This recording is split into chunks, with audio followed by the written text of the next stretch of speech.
Kung totoo yung mga lumalabas na balita ngayon, mukhang ito raw si William Navarro ay gusto nang bumalik dito sa Pilipinas para maglaro sa Magnolia at ang Magnolia Hotshots, interesado pa rin na makuha itong si William Navarro. Sandali lang naglaro itong si Navarro dito sa Magnolia, no? Doon, kinuha siya ng Magnolia kapalit nito si Calvin Abueva at itong si Jeric Balanza. Pero nangyari ito si Navarro nga nagpunta abroad. Pero ngayon mukhang nag-i-struggle daw overseas itong si Navarro at ang Magnolia naman naghahanap ng isang power forward na pwedeng magamit. At itong si William Navarro yung nakikita nila na po pwedeng makatulong dito sa kanilang lineup. Kung sakasakali ito si Navarro magiging isa yan doon sa mga players na pwedeng mag-complement sa laro ni Xavier Lucero. Maganda yung tandem nila noon sa Northport Patang Pier. At ngayon nga kung sakasakali magiging maganda rin sana isamahan nila dito sa Magnolia. Yun nga lang ang nagdesisyon nito si Navarro na magpunta abroad. Ang problema lang, if ever, let's say, totoo nga na itong si Navarro gustong bumalik sa Pilipinas at itong Magnolia naman willing na kunin ulit itong si Navarro. Ang problema dyan, meron kasing 3-year ban yung PBA na inimpose to sa mga players na aalis papuntang abroad kahit merong live contract dito sa PBA. So ngayon, ito si Navarro, katulad ni Jamie Malonzo, malabo na yan na makabalik dito sa PBA. Kaya nga kinakailangan siguro kung gusto talaga niyang makuha ng Magnolia ay kinakailangan na kausapin nila yung Board of Governors para baguhin yung rules dito sa liga. Otherwise, sa tingin ko, mukhang hindi ito magiging issue para dito sa Magnolia Hotshots. Kung sa bagay, hindi naman tayo magtataka talaga, no? Kung sakasakali nga na gumawa sila ng hakbang katulad niyan. Dahil itong Magnolia Hotshots, or rather itong Magnolia Hotshots, talagang gusto nang manalo ng kampinato. At kung makakatulong si William Navarro dyan, abay ba't hindi nila kukunin?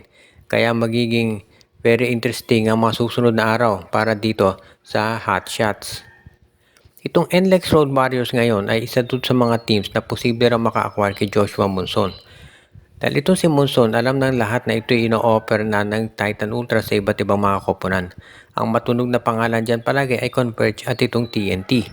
Pero itong NLEX Road Warriors, posibleng isa rin sila sa mga teams na magka-interest kay Monson.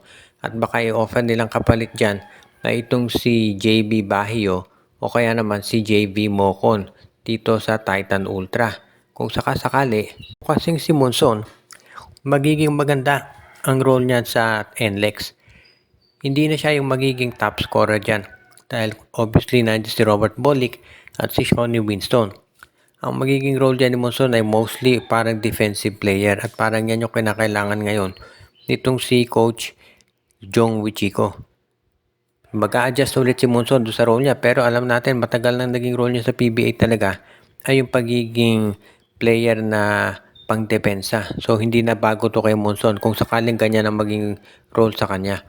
Kaya nga tignan natin kung matutuloy nga na itong si Monson ay mapunta sa NLEX. Dahil kahit sabihin man natin na may mga issue sa paglalaro ni Monson, sa tingin ko pwede pa rin ito dito sa barangay sa NLEX Road Warriors. Kinakailangan lamang talaga na maayos nila yung playing time nito para masiguro na ito yung magiging okay na para sa kanila. At yan naman talaga yung inaasahan natin dito kay Joshua Monson. Kaya talagang magiging isa to doon sa pwedeng makatulong para sa kanila.